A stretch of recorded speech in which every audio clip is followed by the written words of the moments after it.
Hello, everyone. How are you guys doing today?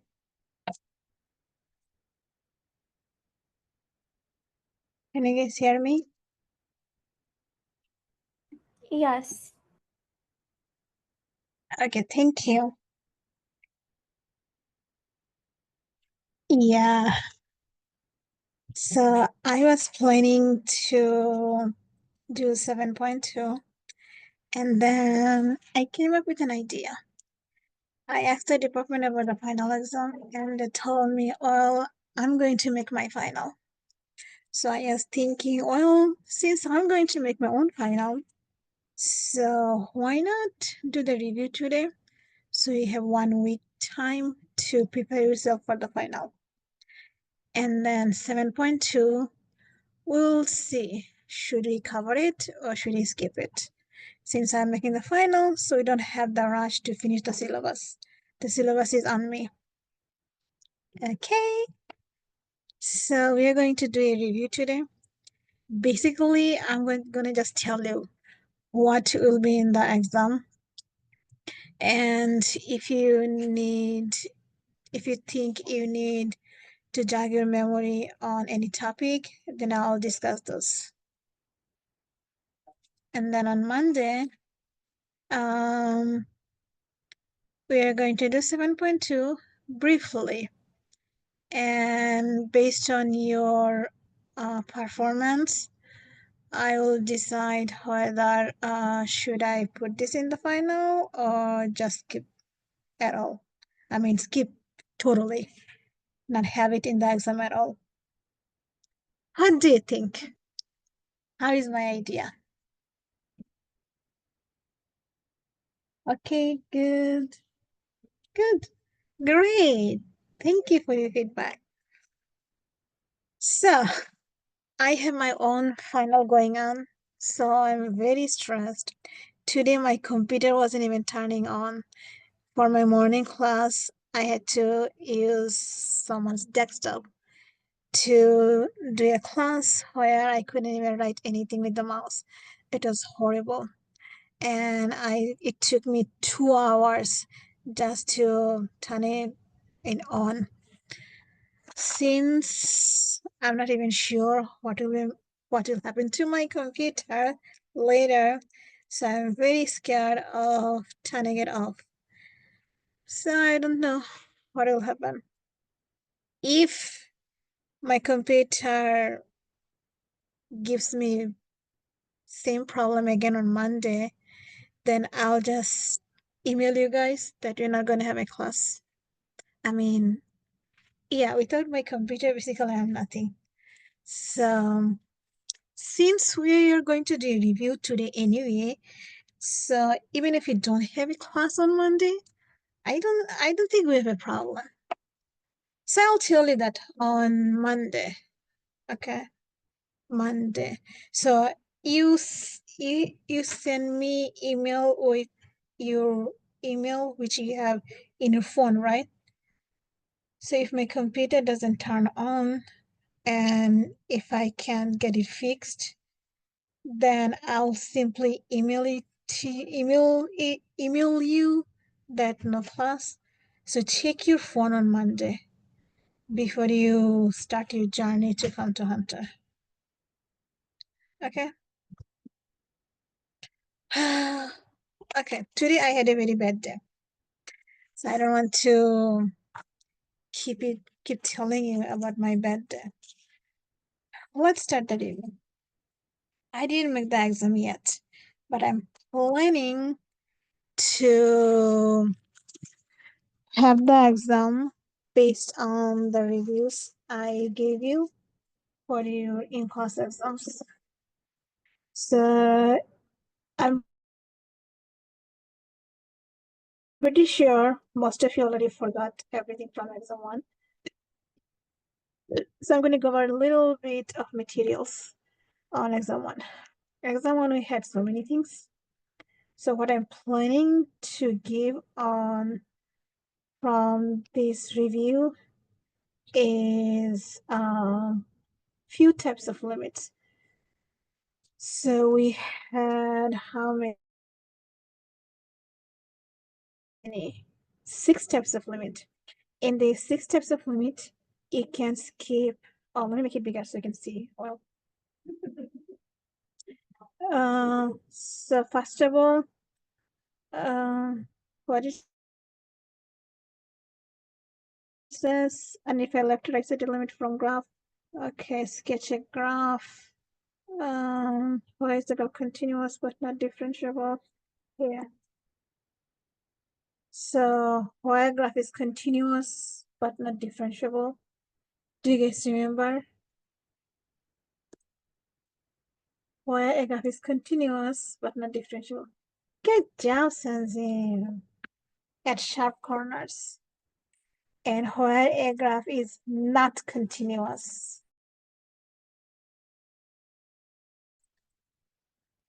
Do you remember which places? Okay, all of you remember whole, good. There are other places also. Asymptote, perfect. And then jump, great. Anywhere else? So we have a hole, we have a jump, we have a vertical asymptote.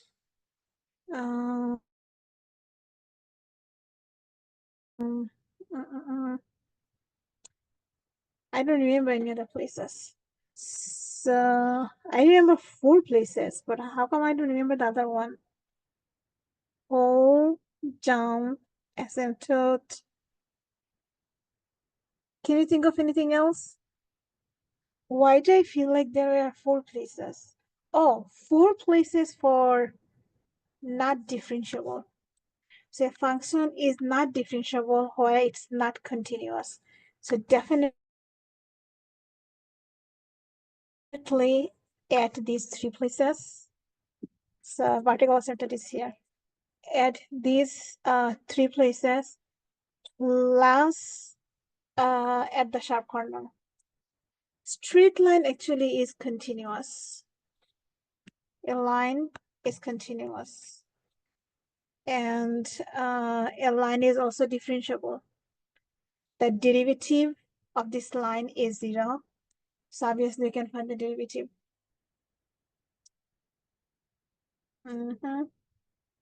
So maybe I'll give you a graph and then I'll tell you where this function is not continuous and where this function is not differentiable.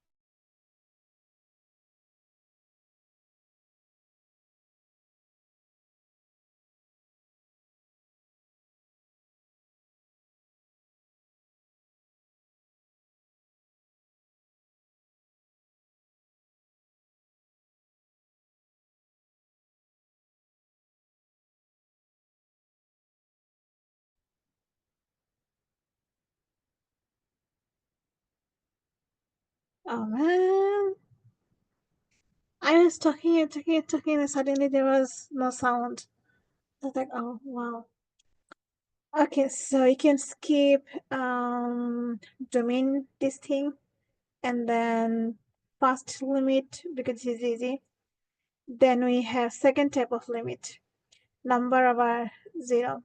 So first step to find limit. Anytime you're working with limit, do you guys remember what is the first step for any type of limit? No, not first step is modify. How do you know you have to modify? Substitute, true. Whenever you're finding the limit, the first step is always substitution. You always have to substitute the limiting value into your function. With you have to replace all the variables with the limiting value. And then based on the scenario, you take different steps. For example, if after substitution you get a number divided by a number, you keep the number because that's your limit. But after substitution, if you have a number on the top but 0 on the bottom, that means you're dealing with vertical asymptote. And for vertical asymptote, you need a one-sided limit. So vertical asymptote, let's do a vertical asymptote here. Vertical asymptote has several scenarios. Either you have something like this. If you have this, then the limit doesn't exist because the left side limit of the vertical asymptote doesn't match the right side of the limit of the vertical asymptote. And if you have, let's say, a vertical asymptote with two-sided going up, then our limit is infinity because the left limit is infinity and right limit is also infinity. Or if you have both sides are going down, so left side limit is negative infinity, right is negative infinity. So your exact limit is negative infinity. So for vertical asymptote, your limit only can be infinity or DNA. Infinity means either plus infinity or minus infinity, one of them, or DNA. So we have to take a number on the left of the limiting value, very close to the limiting value, subtract it to the function and see its sign. If the sign is positive, that means the line is going upwards, so limit is positive infinity. Then you take a number right. So we have -1 here. You take a very, on the left side, a very close number to -1. Let's say negative 1.01. And you take a very close number to -1 on the right side. Let's say negative 0.99. You replace into the function, observe their sign, and come up with their exact limit. If both sides are negative and negative, a limit is negative infinity. If both sides are positive and positive, the limit is positive infinity. But if it's one side is positive but the other side is negative, then the limit is doesn't exist. Do you remember doing this at the beginning of the semester?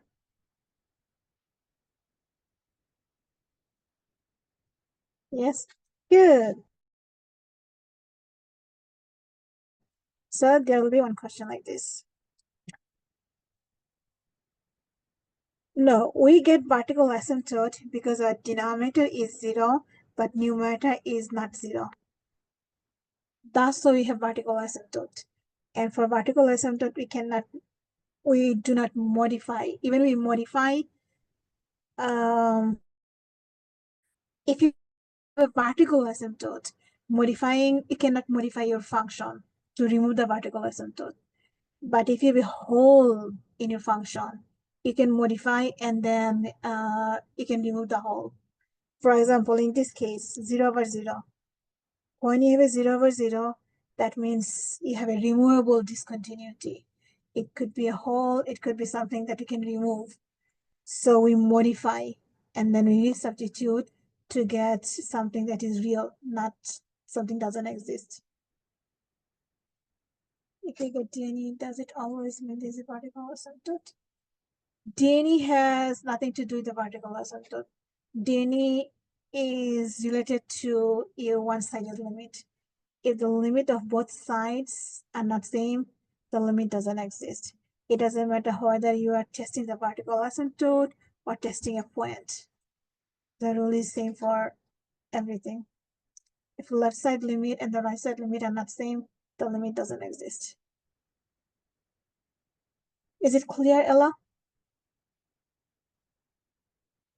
We have vertical asymptote only when we have a number on the top but 0 on the bottom. That means we have vertical asymptote. Vertical asymptote based on this scenario. But if you have a 0/0, it means we don't have the vertical asymptote, we have something different. We have probably hole. So our goal is to move that hole. We can move that hole by modifying our function. So depending on what type of function we have, we modify differently. For example, whenever we have radical, we do conjugate. It means multiply top and bottom by the conjugate of whatever we have in radical. And then not in a radical, I should say with your radical. And then the second type is function over polynomial over polynomial.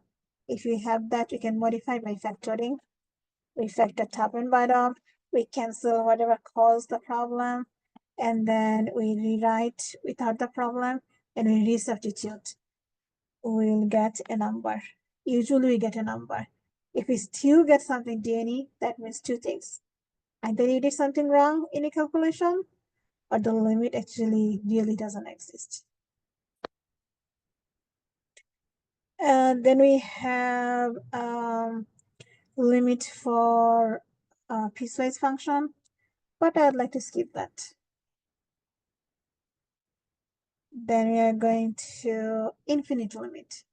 It means at the very end of your function, on the left side and right side, what is happening? When x is getting very small, how the y is getting? Is it getting bigger or is it getting smaller? Same thing when x is getting very big, how is y is changing? Is it getting bigger or is it getting smaller? So these are the infinite limits. And to find these limits, we look at three rules. The rules are, these are for fraction, rational scenario. Whether you have something like a to the big here, and we have b to the smaller here, So you observe the highest degree on the top and highest degree on the bottom, and you compare them. So I shouldn't say big and small. I should just, oh no, it's okay. I'll just read scenario.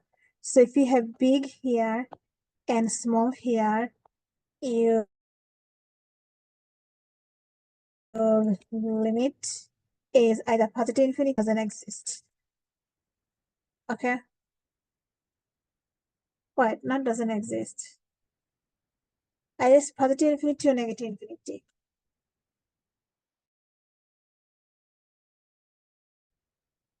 And if you have a scenario, if smaller power is on the top, but bigger power is on the bottom, then your limit is, why am I making so big? The limit is y equals, sorry, asymptote is y equals 0, horizontal asymptote. Your limit is 0. Always.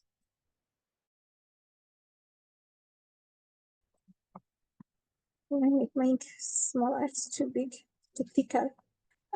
Limit. And then we have another scenario.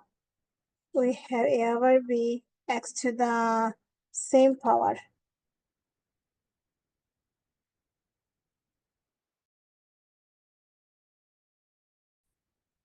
If we have two powers are same on the top and bottom, then our limit is the coefficients a over b. So all you have to do is observe these three scenarios, and then we get our limit. So these two are fixed. It doesn't matter which type of limit you take, these are fixed. But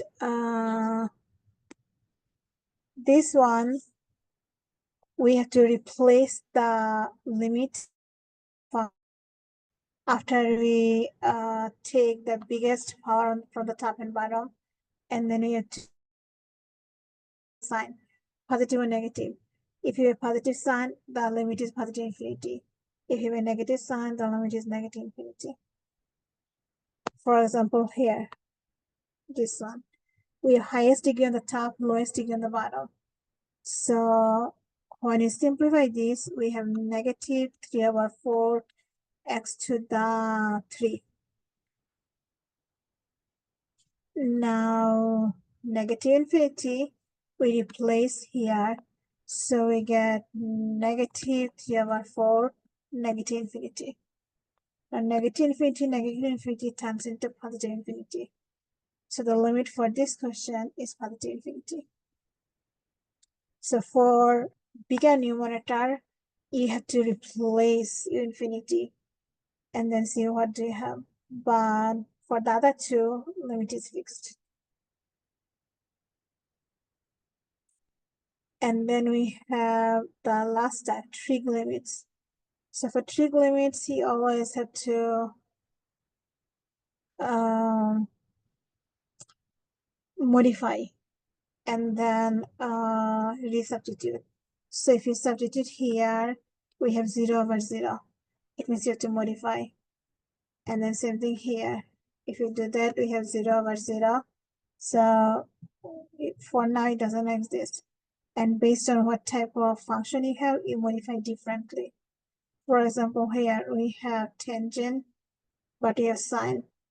So you have two choices. Break down a tangent into sine and cosine. And then you have to remember the three rules. I forgot them already. One of them is sine x/x when the limit is going to 0 is 1. And similarly, the other way around, for 0, x/sine x is also 1. Same thing for tangent. Tangent x/x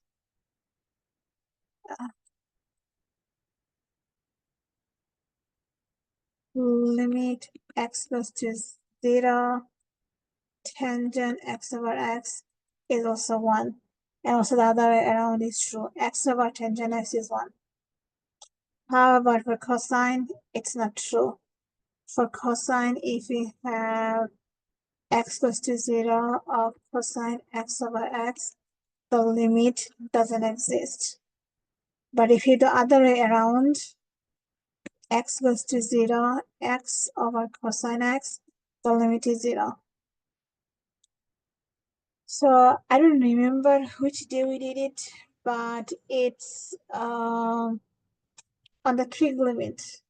So you can take a look at your notes for that section, or you can take the lecture notes which I have on Brightspace. So based on these, you just have to modify this table trigonometry to find the limit. And then I'll skip the rest. Intermediate, not now. And then continuity and differentiability, like why a function is differentiable, why it's continuous but not differentiable, those things. Piecewise function, you can skip, but this one is, you need to know. Draw the derivative from the function or draw the function from the derivative.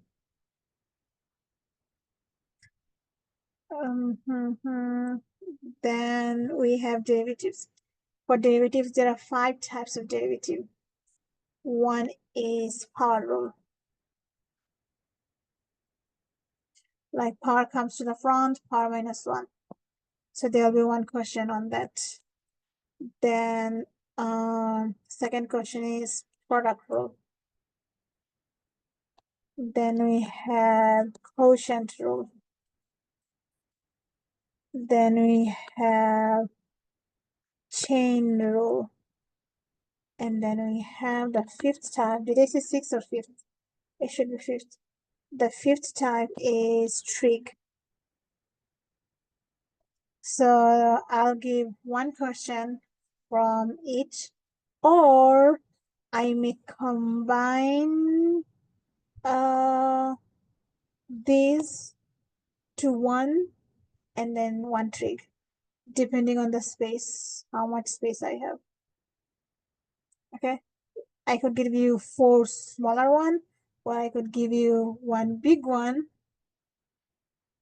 Which second option, Apollo? One question with a combination coming to one. Okay, so preferred combination. So if you combine everything, you have only one question, and one seems harder. Okay, I'll think about it. Which way is easier? Separate? I'll think about it depending on the space. If I have space in the exam, then I'll give more. If I don't have space, then I probably will combine maybe one or two. Maybe I'll combine quotient and power, product and chain. Maybe I can combine them this way. In that way, you don't have to do 4 questions, but 2. And definitely 1 from trig. Are the types of questions what X? Right. X means you can skip those. And whatever has these lines, it means I'm going to put them. Okay. So you can practice with all of these. We did all of these in class. Just briefly look at them. You have 1 week. Your final exam is exactly 1 week from today. So next week, Wednesday. So this was all in exam 1. Let me save it. I'll save. Now, do you have any question before you go to exam 2? So if I make it smaller.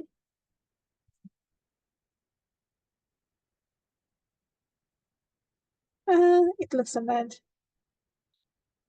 So this is what we have. Any question?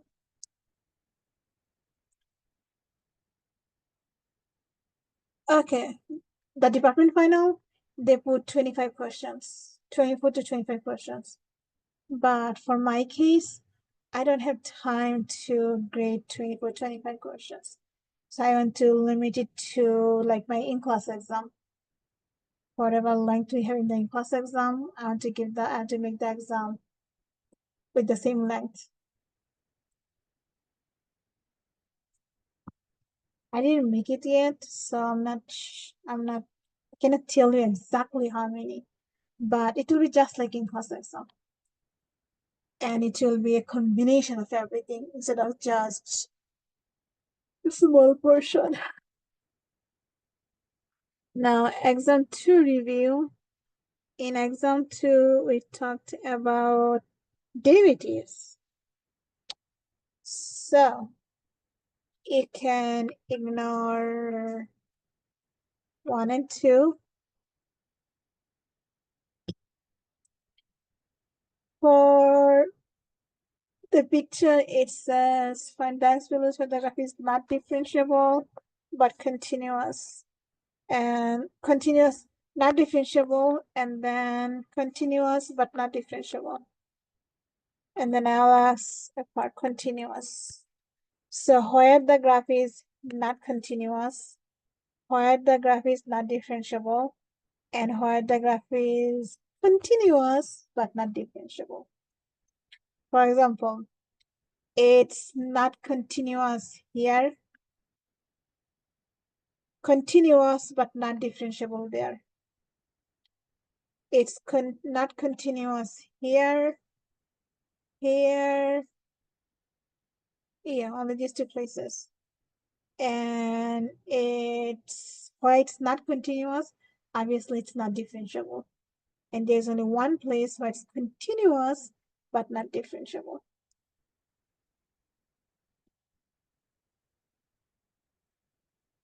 The next one says, what's wrong? Come on.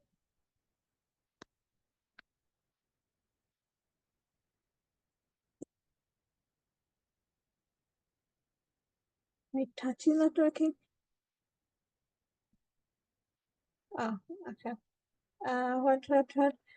Okay, so based on the function below, sketch a graph of its derivative. So the original function is given, sketch its derivative.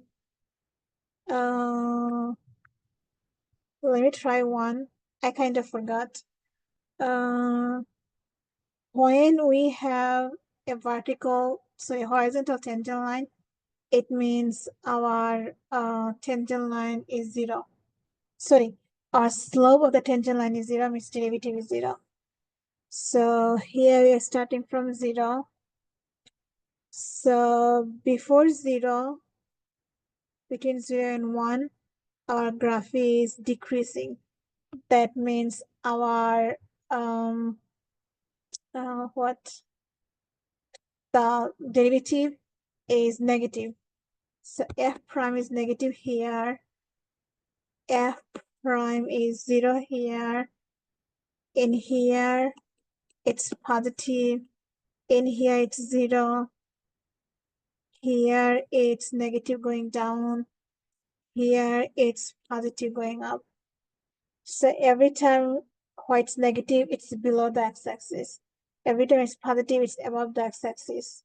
And every time you have a 0, it's crossing the x-axis. So it's crossing the x-axis around half.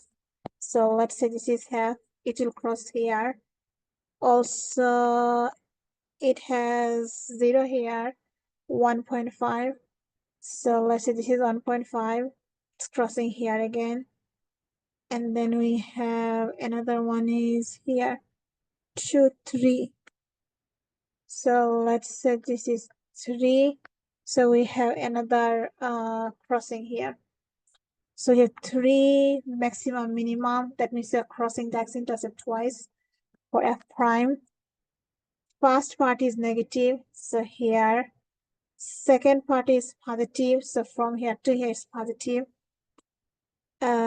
And then we have negative, so from here to here it's negative, and then we have positive, so it's going up. So it's something like this. So based on your f, you look at where the original f is increasing, decreasing, and you draw a graph.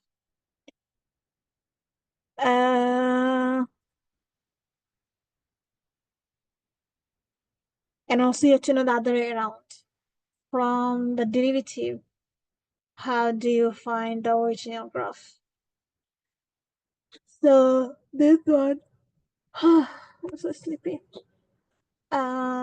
This is the original graph. So the first one is decreasing, means minus. Then we have a horizontal asymptote at negative 1.5. So we are crossing at negative 1.5. And then we have the next horizontal is at 0. So here we are crossing at 0. And the next horizontal asymptote is here. Not asymptote, horizontal tangent line. So it's between 1 and 2, so 1.5. So decreasing means going down and then up here, and then decreasing means below, and then up means upward. So based on this is our graph. Now let's do the other way around. Let's see, this is the derivative and see what could be its graph. So first we have tangent line here. Sorry, we are touching the x-axis here. So probably 1.5, negative 1.5, and positive 1.5. So we have everything above the x-axis. That means our graph is always increasing. Even though it's always increasing, there are still 2 places where we have maximum minimum. So always increasing. So probably something like this. And then here we have another horizontal asymptote, something like this. So here it's never decreasing, always increasing, but it's just some type of bump. So we have horizontal asymptote at this point. Something. So this could be f if this is the f prime. Okay. Any question?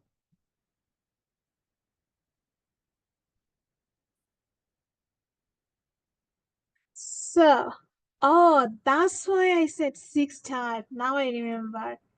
The 6th type is implicit differentiation, which we did not have in the first exam review.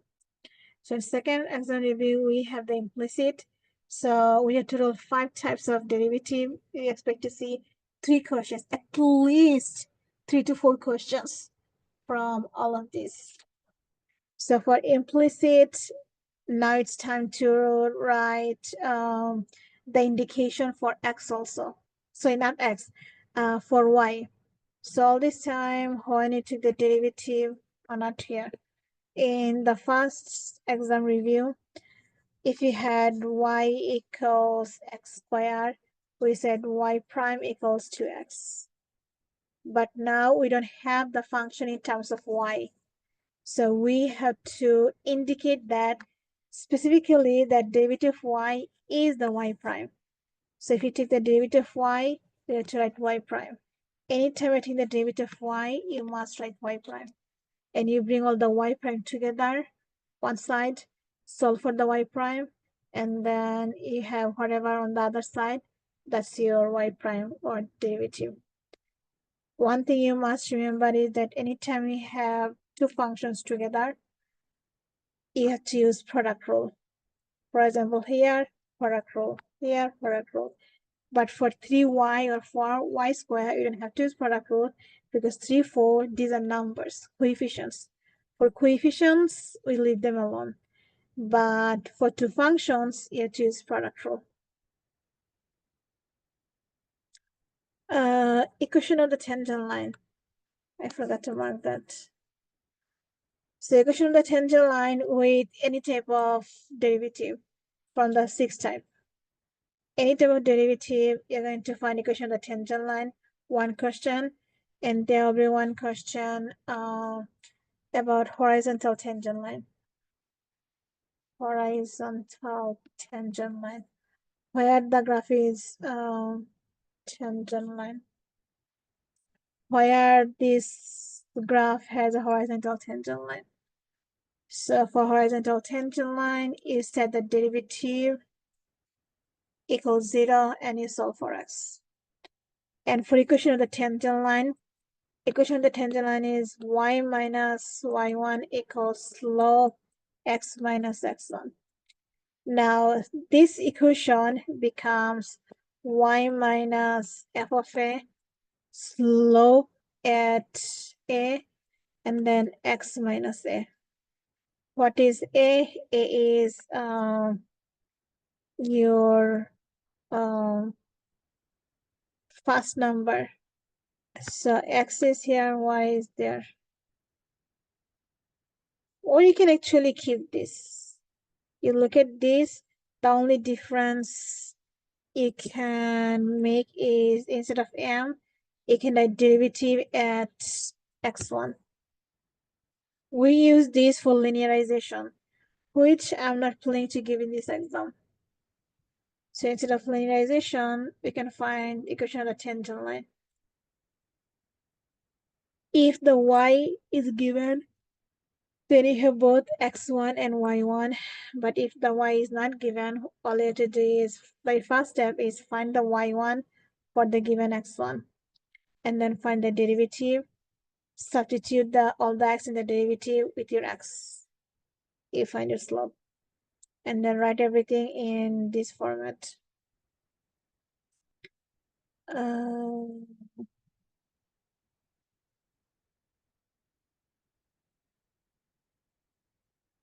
So from implicit, you're going to do all of them because all of them represent implicit. Related rate.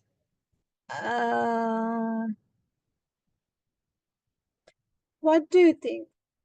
Do you want a related rate question? Or do you want to skip it? No? You want square? Square, I don't know. Okay, I'll think about it. You prefer square? Okay. So if I have space, I'll put the square. And you may see one of these.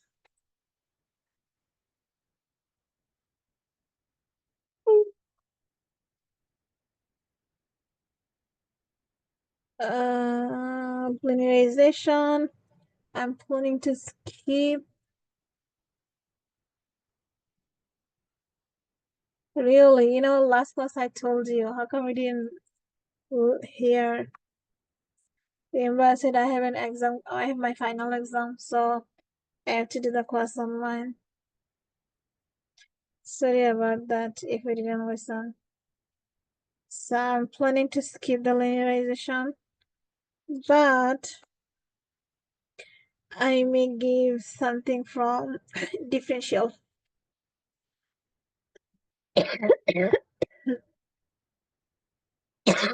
My plan is to have the exam 6 pages, just like the in-class exam. So anything, whatever I can fix, whatever I can fit in these 6 pages, I'll put them. Anything I cannot fit, I'll skip them. So I'll put differential if I have space. Oh man, what's wrong with me? And then what they're asking, absolute maximum minimum. These are good, no method needed. So I'm planning to give 1 or 2. Absolute is the highest. Absolute maximum is the highest one. Absolute minimum is the lowest one. For example, this graph has absolute maximum here, but it doesn't have absolute minimum. Why not? Because this should be absolute minimum, but the y value doesn't exist. So there is no absolute minimum, but we have an absolute maximum here. And then the rest are local.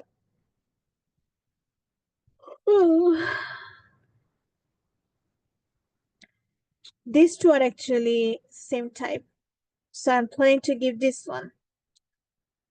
In order to find absolute maximum minima in a given interval, you have to find what is f of this, what is f of that, and what is f of critical value. So critical value, it means you set the derivative equals 0 and you solve for x. Whatever x you have is substitute here and see what's the y value we have. So we compare this y value, and the y value from the critical. Whichever gives you the highest, that is the absolute max. Whatever gives you the lowest, that's the absolute mean. So what?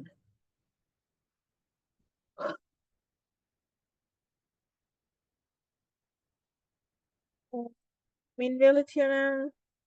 I'm going to skip this. Application of the mean value theorem. Skip this. And then curve sketching. For curve sketching, you can skip this. Question 1. But for question 2, you should know all of this. I may not ask all of this, but you should know I may ask only one of these. For example, I may ask find all the inflection points. It means take the second derivative, set it equals to 0, solve for x. I may ask find the critical value. Critical value means take the first derivative, set it equals to 0, solve for x. And where the interval is increasing, decreasing, it means you take all those critical value you found from the first derivative, and then you place them on the number line, and you take any number between each two intervals, you take any number from each interval between any two endpoints, and then put them into the original function. You do that for, so in that original function, in the derivative. And if you see your derivative gives you positive, it means the original function is increasing.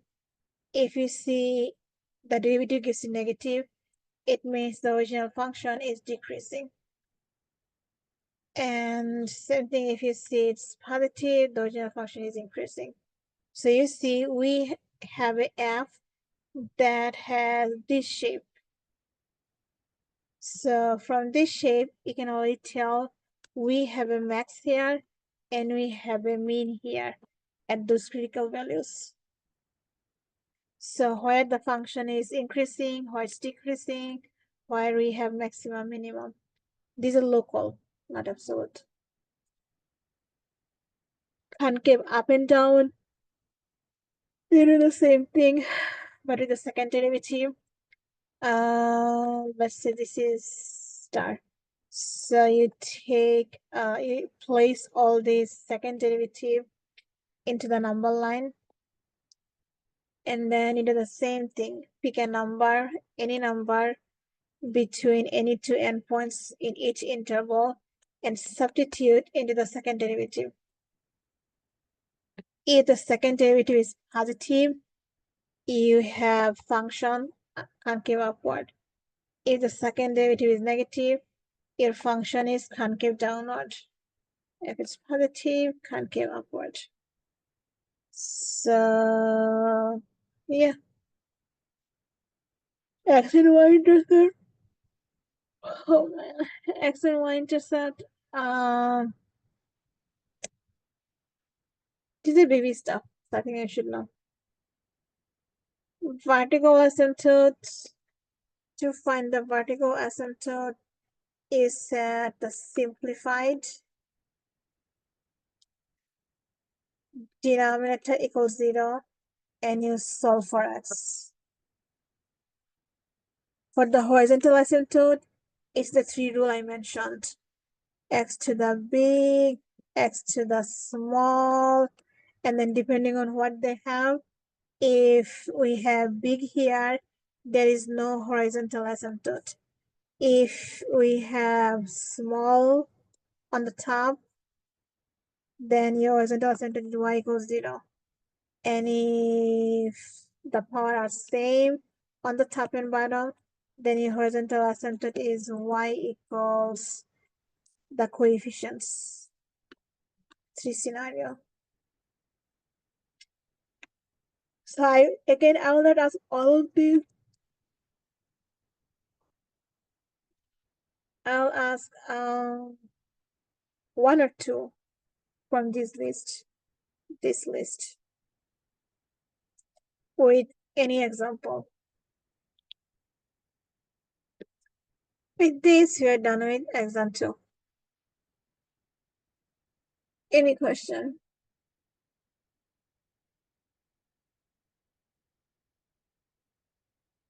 No. Then let's see what I'm planning to give from exam 3. Since you only took exam 3 and I didn't grade the exam 3 yet, I'm not too sure about what to put, but I'm planning not to give any optimization. So you can skip the optimization. Antiderivative, definitely. And then rectangles. You should do lots of fundamental theorem, Apollo. Because fundamental theorem was the easiest one, and somehow you messed up all of them. So yes, definitely fundamental theorem, especially for you, Apollo.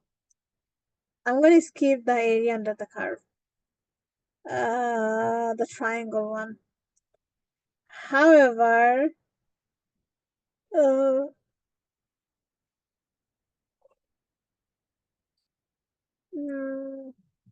for Riemann sum, Riemann sum.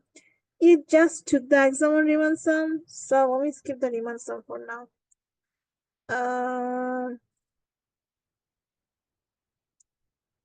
Maybe something like this picture.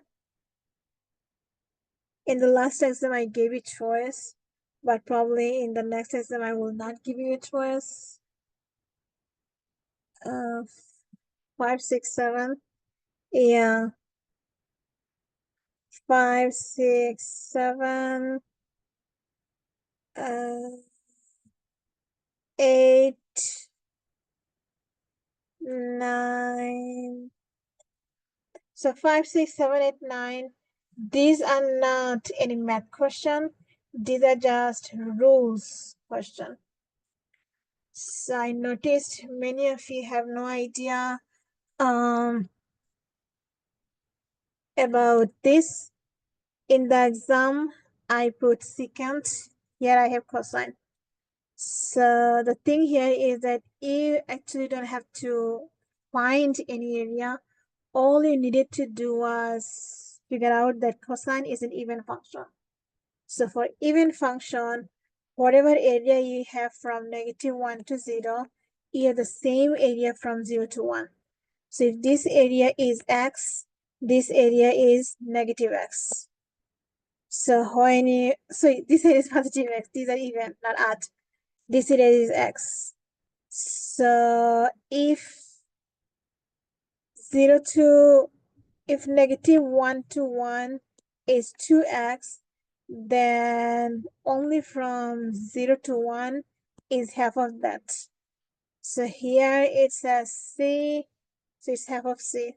So whatever we have total, the half amount is only divided by 2. So that's all we needed to do. I didn't figure out that we are given an even function.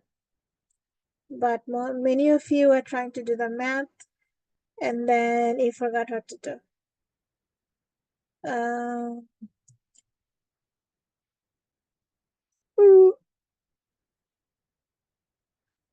For 6, if you lower and upper limit the same number, that means you're dealing with a point.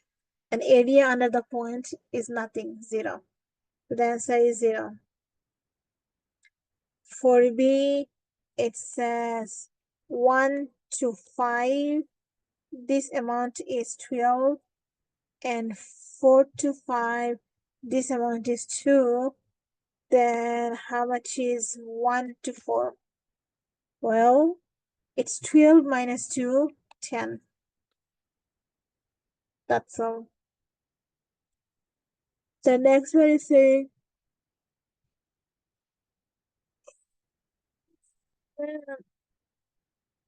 the graph of the given function is the f and area from 6 to x. Then which of the following is the largest? So if this is f, so antiderivative,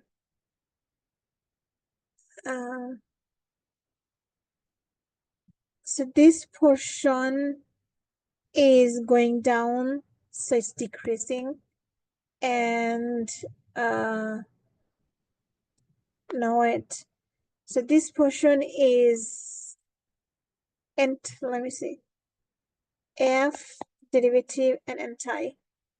So if this is the slope of the original function, that means f is the slope of the antiderivative. So f is the slope of the antiderivative. F is the slope of the antiderivative. So basically this is the derivative and this is the original function. If this is big F, this is big F prime. Okay. So we are given the prime. So above the x-axis means your F is increasing. Below the x-axis means your F is decreasing.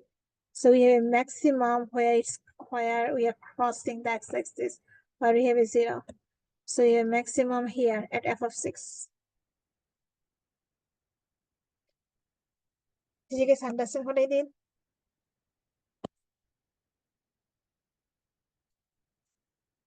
It's the same concept we used to graph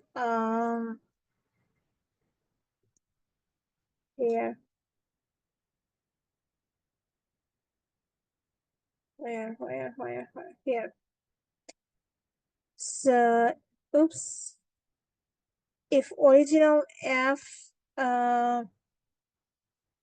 is decreasing, that means that derivative is below the x-axis. If original is increasing, that means the derivative is above the x-axis. Same concept I'm using here. The antiderivative is a big F function, and the small f is a derivative of that big F. Now, this is derivative of the big F. So derivative is above the x-axis, means your f is increasing.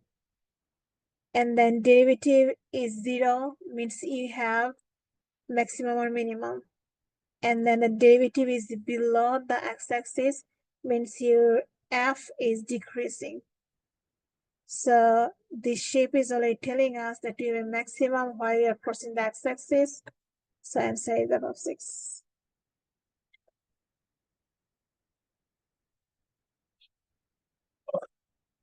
Nine is saying if 0 to 1 is this, then what is 1 to 0? It's the same amount, but it's a negative sign. So it's negative of the original one. And then we have two types of antiderivative. One is definite, so definitely 1 from here. And one is indefinite, like this. So definitely 1 from definite, 1 from indefinite, and a few from fundamental. So few fundamental, definite, at least one definite, at least one indefinite. And then from 7.1, one of them.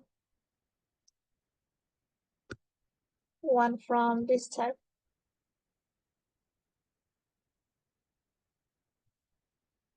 Mm-hmm. Ooh. Any question? Any comments? Concern? Complaint? Let me see who is missing. One of you is missing. So who is missing? Let me figure that out. So today is 5/7. Kimberly? Yeah, okay. Carrie? Oh, Carrie is missing. Okay. Judith?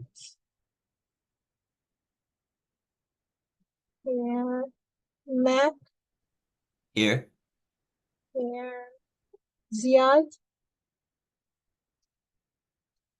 Yeah. Chi? Here. Okay. Jocelyn?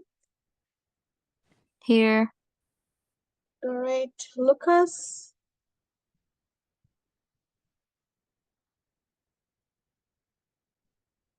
Okay. Logan? Perfect. Ellen? Here. Okay. Muspika?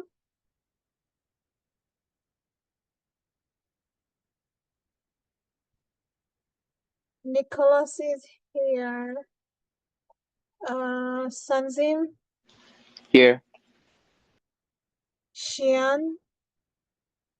Here. Okay. Raka?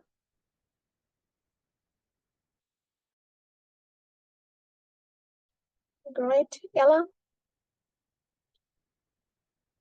Here.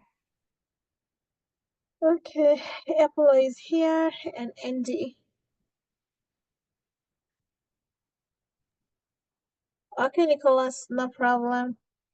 We're actually done for today. I told you what will be in the exam. Now all you have to do is study these questions and you're ready for the exam, final exam. And about Monday's class, keep watching your phone before you start your journey for Hunter. If my computer doesn't turn on again, that means we have to cancel the class. And even if you do cancel, there'll be no problem because I already told you what will be in the exam. 4.4, let's see, where is 4.4? Yeah, 4.4 is fundamental theorem. So definitely. And now you know what your fundamental theorem you'll expect in the exam. You'll already seen it in the fifth exam. What I'm talking about? In the third exam. Okay. Wish me luck for my own exams and good luck with your own exams. Bye for today. That's all. Thank you, Logan. Have a good day. Good luck. Thank you. Bye, everyone. Thank you.